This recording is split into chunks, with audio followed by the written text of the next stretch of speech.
Hi, welcome back to the anarchist jurisdiction. I started growing out a mustache because I thought that would make me look older if I had a little bit of facial hair, but instead I just really look like a rat-faced middle schooler, so I'm gonna go shave and I'll be right back. And there we go, that's better.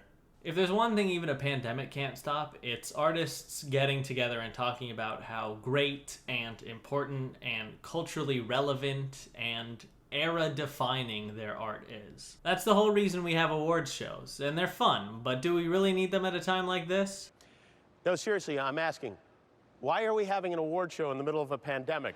They're never really necessary anyway, so why not make 2020 the year that Zendaya becomes the youngest Emmy winner ever and only the second black woman ever to win for lead actress in a drama series? I do genuinely like awards shows, and I think that good art is always worth celebrating.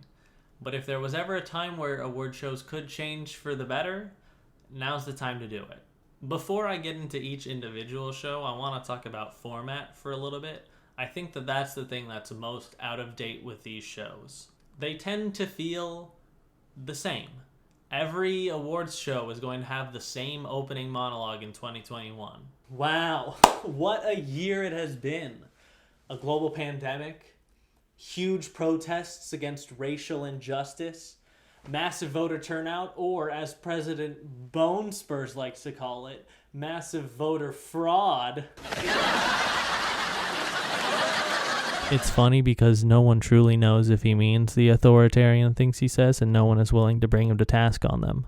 And through it all, we got some incredible movies, or music, or whatever it is this award show's about. I'm so glad to see all of your faces over Zoom.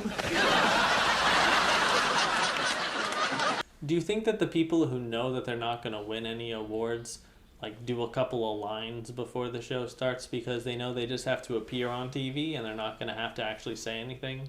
I hope The Weeknd does. The shows are also just way too long. They're good for background noise at a party when people are eating and drinking and neglecting their children and having a good time, only paying attention when it's an award they care about. But now that we're all stuck at home, sitting there watching the whole dang thing, it's too much. There's got to be more to draw people in for 2 hours than just, it's like a Zoom meeting, but we're giving out trophies and you're not eligible for any of them.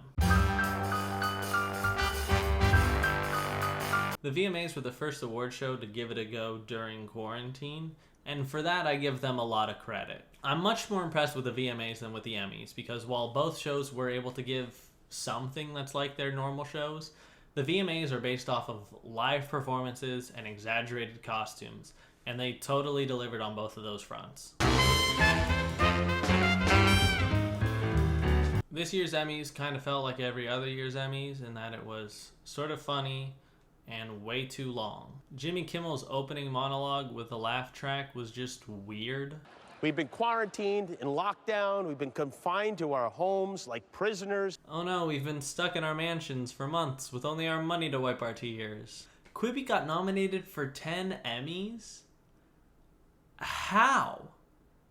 You have to get people to watch your show to be nominated for an award. Schitt's Creek won everything within the first hour, and it's a good thing because they were the only ones with an actual setup. All the other nominees were just on Zoom in their living rooms, and they had a whole ballroom with tables and a microphone and an actually good camera. This was funnier than anything else at the Emmys. They must have sent a bunch of these interns out in hazmat suits with awards just to wave goodbye to people and walk away. If award shows just become people holding engraved trophies in hazmat suits and not giving them to celebrities, I'd be all for that. I kind of think the Grammys have it the easiest. They had their award show in January. They'll have their next one in January over Zoom. They'll be fine. The act of making music isn't going anywhere anytime soon. You can get a group of musicians together to make an album with a way smaller group of people than you need for a TV show or a film crew. The biggest issue they're going to have is that artists need to go on tour to make money. And you're not going to go on tour if you don't have a new album out. Streaming services have even further devalued music, so artists need to go on tour and sell tickets and merch and an experience if they want to make a living. Can't really do that right now unless you're Smash Mouth. Your brain gets Dumb. your head gets Also got dumb. My biggest issue with the Grammys is their schedule.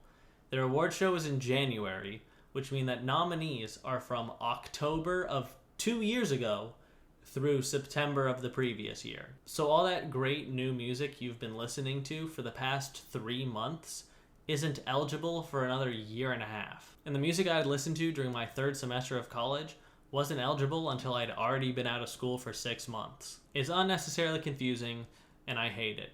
If there was ever a time to rectify this injustice, it's now. The Oscars have a whole other problem because while they did get their 2020 awards show out of the way, what's going to happen in 2021? There have been like 7 movies released this year, and now that West Side Story got pushed back, I want to cry. They pushed the award show back 2 months from when it was originally scheduled, and they also are allowing films to be considered through February 2021 now. But are studios going to push for movies to be released? The Best Picture nominees for the 93rd Academy Awards could be Trolls World Tour, Dolittle, Sonic the Hedgehog, The Call of the Wild, Scoob, and The Five Bloods. As long as Emma wins costume design, I'll be happy. The Tonys are definitely going to be hit the hardest by this. There are 4 new musicals eligible for awards, and only 18 shows total for all categories. There's no way anything new is going to come out because you can't do theater during a pandemic. I think a lot of community theaters are going to do Bubble Boy when they're allowed to do theater again, because why look through shows for relevant themes when you could just stick someone in a literal bubble and sing the song Decontaminate Me. Any casting directors who are casting for Bubble Boy, I can send you a headshot and resume as soon as you need. Even though New York's cases are way down from what they were before, we're still a long ways away from even off-Broadway houses reopening. The only good to come from this is Broadway shows that were professionally filmed are being given to the public way, way sooner than they originally would be. Hamilton, Diana, Boys in the Band, kind of. I know it's not a filmed version of the play and that it's just a film version of the play, but it has everyone who was in the 2018 revival, and that's way closer than what we're getting with The Prom, so I'll take it. I don't know what producer needs to hear this, but filming a show and distributing it to the public does not devalue the experience of seeing a show live. It makes more people want to go see your show live. Do it more often. Making theater more accessible to more people does not devalue your product. The whole shtick of the Golden Globes is that they're the cool awards show that serves booze and has Ricky Gervais say edgy things, and they give an award for best musical or comedy to a movie that just isn't a musical or a comedy, and we all go, huh? And go home drunk. You can't really do that remotely. The best part of every Golden Globes is there's always someone who doesn't think that they're gonna win. So they get a little too drunk, and then they do win, and they have to go up and give an acceptance speech on national television, and it's always hilarious. But being drunk on Zoom just isn't the same thrill. Yeah, I know that the Kids' Choice Awards really aren't in the same category as these other award shows, but who doesn't want to win a cool orange blimp for being the world's favorite male butt kicker? I do find it funny that on a show put together by Nickelodeon, so many of the winners are not Nickelodeon properties. Stranger Things, Minecraft, Avengers, Descendants, Spider-Man, Frozen 2, Lion King, a whole lot of Disney shit. At least they're not being biased. The whole idea of a show marketed for children where they vote on which thing marketed for them was their favorite thing marketed for them seems a little fishy to me. And doing a virtual Kids' Choice Award means that no one's gonna get surprise slimed, so what's even the point? I think the biggest issue that award shows have pandemic or no, is they want mainstream appeal and to reach the largest audience possible because that's what gives them validity. If no one watched the Grammys anymore, the Grammys would just go away.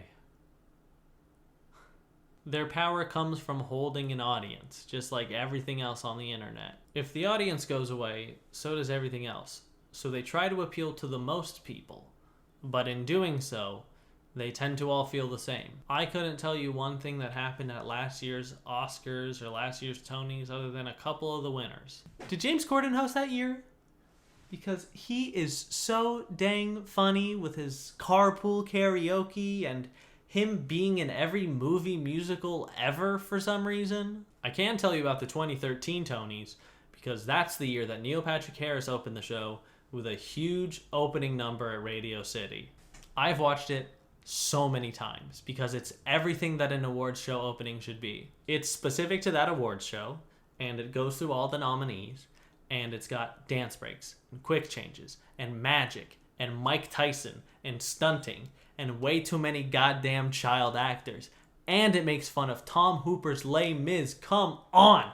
How can you not like this show opening? It feels like a celebration of theater.